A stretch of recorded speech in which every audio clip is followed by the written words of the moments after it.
through the tennis. Charlie was talking a lot about this story called Limelight, because we would talk about a lot of things after the tennis. And one day, he now had a script. I should point out to you that he wrote this script, but he had some routines in it, music hall routines. One of which you will see is a miraculous one with Buster Keaton.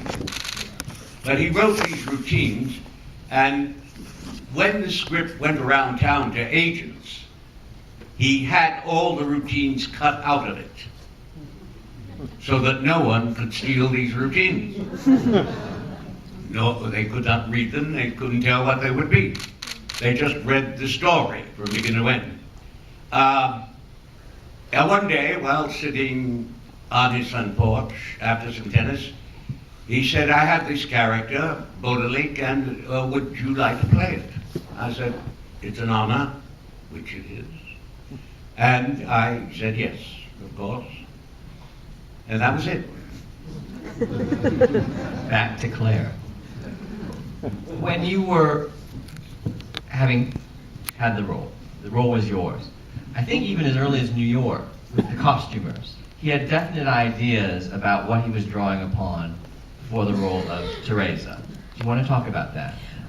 Yes, I didn't really know his history then, but I gathered that he'd adored his mother, that he had brought her over from England, that by that time she was mentally very unstable. But that in some way, I think the part that I played, Teresa, was an amalgam of his mother and of his wife, Una. And the clothes he wanted me to wear were very specific. He would say, my mother had a shawl, my mother wore a shawl like that. Or my mother had a jacket like that. And I realized that he was recreating his mother in me. Which was very touching. I have nothing more to say about it. That's a fact, that his mother, because the girl is so wounded in the first part of the film, and he brings her back to life, I think that's what he would very much like to have been able to do, but alas could not with his mother. The film is a summation of his life, his art, everything that he thought on so many levels. I think it's interesting to point out, when I've taught Chaplin courses at USC and UCLA, Limelight is the film that students respond to best in the 21st century. Not City Lights, not Modern Times.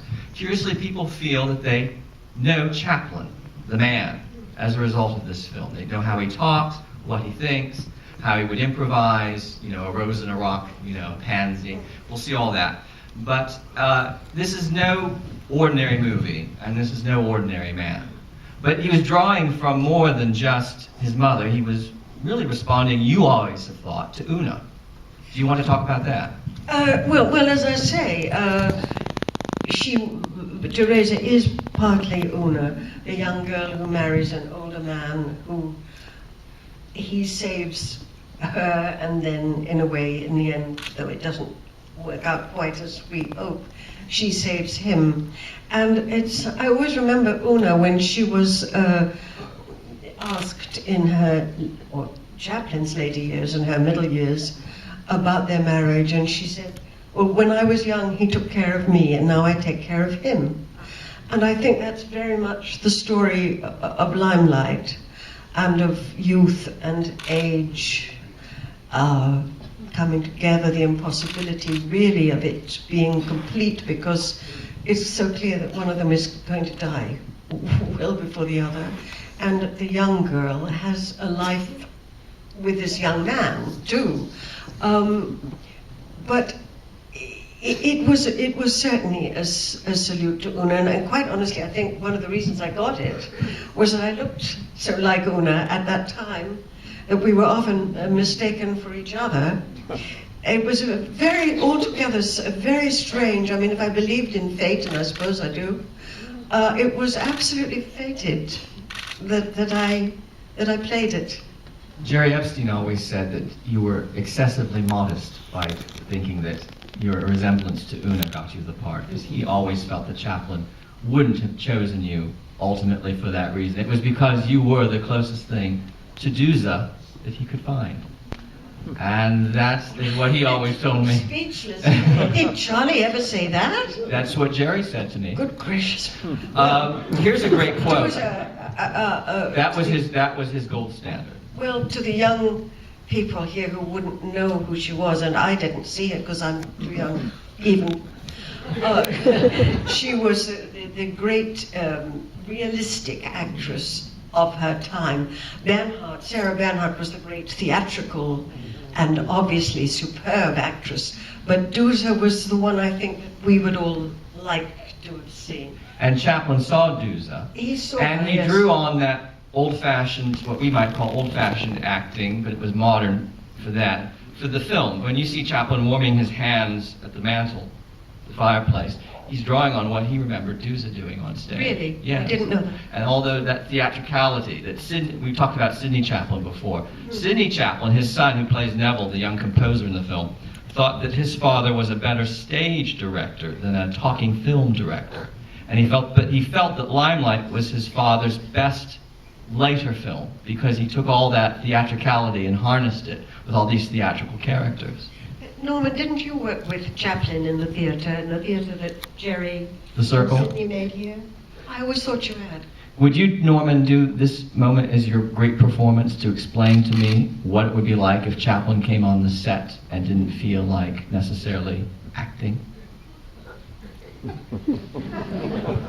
Ask that again. We prepared this. When Charlie Chaplin would come to the set of Limelight, Yeah. coat turned up, not necessarily wanting to act.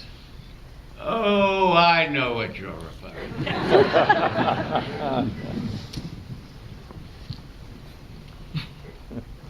Chaplin put up all the money to make Limelight. He did look into the fact that there might be outside financing, but they all wanted what we call cross-collateralization, which meant if the money went, picture didn't do well, he would lose the picture. So he wouldn't put up with that. So he decided that he was going to do it all by himself financially. And one day he said to me, you know, costs have gotten very expensive. We was after tennis, our usual Scotch old-fashioned. And he said, it's getting very expensive. I need someone who can drive this picture through. I said, Charlie, I know the man.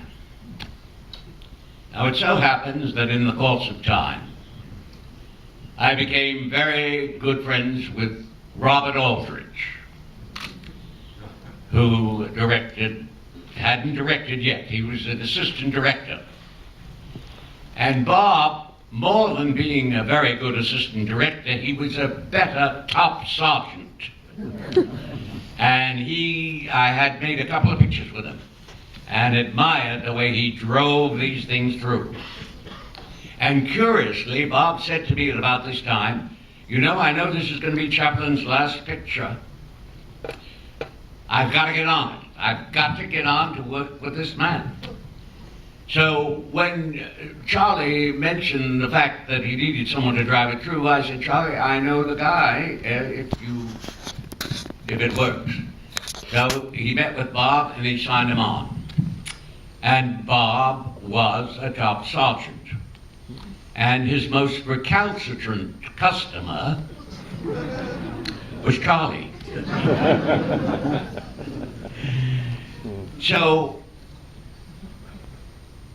Charlie, you know, Charlie was a genius. Everything stems from that.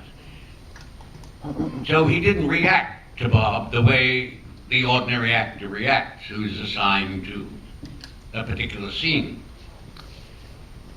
So this was going on for a time, and Bob had a very bad habit of standing behind Charlie, and Charlie liked to do a lot of thinking, which is not the usual thing with most directors.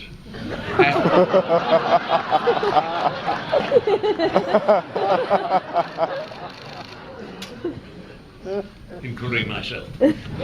So, Bob, very impatient, wanting to get on with the schedule, wanting to fulfill the call sheet, would stand behind Charlie, and as Charlie was in front of him, working with the actors, Bob would stand there doing this. One day he couldn't take it any longer. He turned to me and he said, "He's the greatest actor in the world, but he doesn't know how to direct." Well, Charlie knew about this. He was aware of this. And one morning he comes in for work. The call was to be on the set at 9 o'clock. Charlie arrives at 9 o'clock. He's wearing his hat that I'm sure he came over to this country with in 1940. He's got this overcoat, which is ready to go back to the sheep or whatever. He looks really tired, like he's sleepy. He's wearing his glasses. And Aldrich is going crazy because Charlie should have been in makeup, ready to go. No sign of that. Charlie comes up to Bob and says, "What's going on?" Well, Bob said, "Well, we're ready to go see." And he said, who is in the scene and what scene is it? And Bob says, "Scene 23. And Charlie says, "Don't give me numbers. What is the scene about?" Charlie says, "Well, you're making up in the dressing room." Charlie said, I don't want to do that. "What else have you got?" He says, well, then scene 24. He said, "I told you I don't want numbers." You're getting it, audience. He's giving a lesson to Bob Aldrich. He said, I don't want numbers. What is the scene about?" And Bob says, "It's where Buster Keaton comes in the scene and the two of you sit there making up." "Ah, yeah. I don't want to do that." "What else have you got?" And he proceeds to go straight through the schedule. Each time saying, "I don't feel like doing that. What else have you got?" And finally he exhausts the schedule.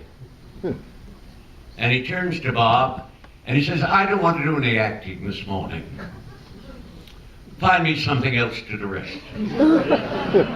And Bob came over to me as he was passing, absolutely apoplectic. He had, and this offended every bone in his body. And again he said, "He doesn't know what he's doing." But he knew full well. Bob never stood behind him, pounding his hand again. He got the message.